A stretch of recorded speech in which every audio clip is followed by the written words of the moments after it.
kalau R2 putus, maka arus akan mengalir ke R1, dan yang biasanya arus mengalir pada R2, maka sekarang arus hanya mengalir pada basis. Jadi dari R1 arus mengalir menuju basis.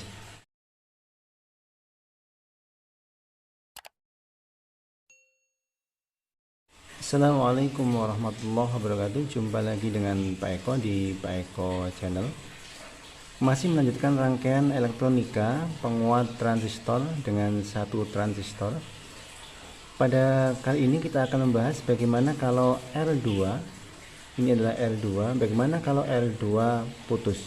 Kalau kemarin sudah kita bahas R1 putus, pada kesempatan kali ini kita akan bahas bagaimana kalau R2 putus.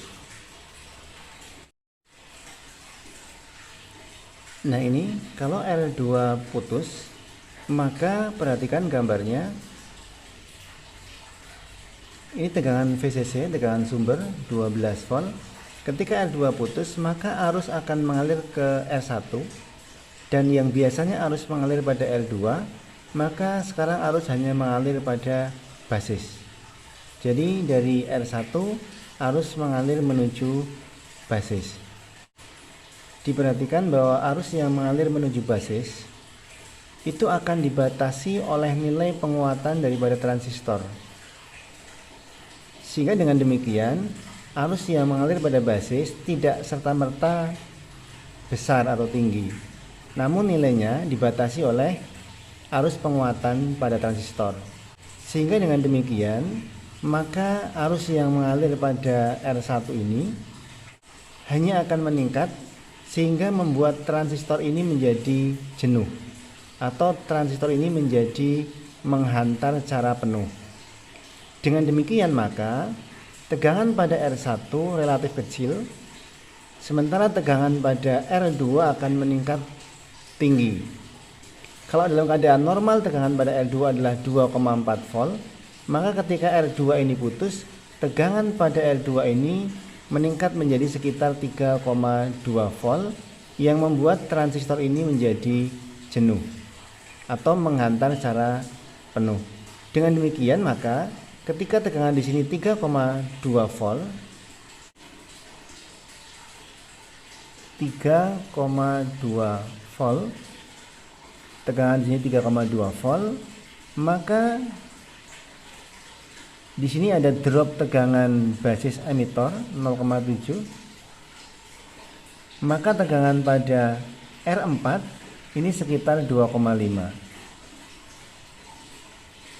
Tegangan basis dikurangi tegangan basis emitor menjadi tegangan emitor 2,5 volt. Jadi ketika ini putus, maka arus yang mengalir yang biasanya melewati R2 akan dilalukan dari R1 menuju transistor atau R1 menuju basis, dan nilainya akan dibatasi oleh nilai penguatan dari transistor itu sendiri, yang kemudian menjadikan transistor ini menjadi jenuh atau menghantar secara penuh, sehingga tegangan di sini menjadi sekitar 3,2 volt. Kemudian tegangan basis emitornya adalah 0,7, maka tegangan pada emitor itu sekitar 2,5 volt. Dari 3,2 dikurangi 0,7 sama dengan 2,5. Nah, ketika transistor ini menghantar secara penuh, maka tegangan kolektor di sini hanya sedikit lebih tinggi dibandingkan tegangan emitor, yaitu sekitar 0,1 lebih tinggi daripada emitor. Dengan demikian maka tegangan pada kolektor itu sekitar 2,6 volt. 2,6 volt.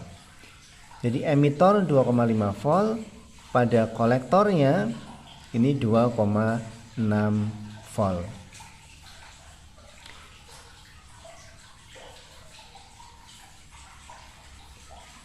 Sehingga dengan demikian pada gambar seperti ini kita bisa menganalisa ketika R2 putus, maka tegangan di sini 3,2 volt, tegangan pada R1 adalah 12 dikurangi 3,2 volt. Tegangan di R1 12 dikurangi 3,2 volt, ketemu tegangan di sini.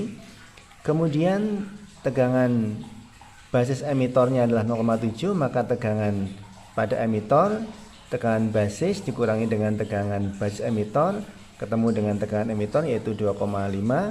Kemudian tegangan kolektor di sini itu 0,1 lebih tinggi daripada tegangan emitor, maka tegangan di sini sekitar 2,6 volt. Kalau tegangan di sini 2,6 volt, maka tegangan pada R3 adalah 12 volt dikurangi dengan 2,6 volt. Nah, pada kasus seperti ini, maka output di sini biasanya terdistorsi, yaitu negatifnya terpotong. Jadi ada penguatan tapi penguatannya negatifnya terpotong atau sinyal terdistorsi.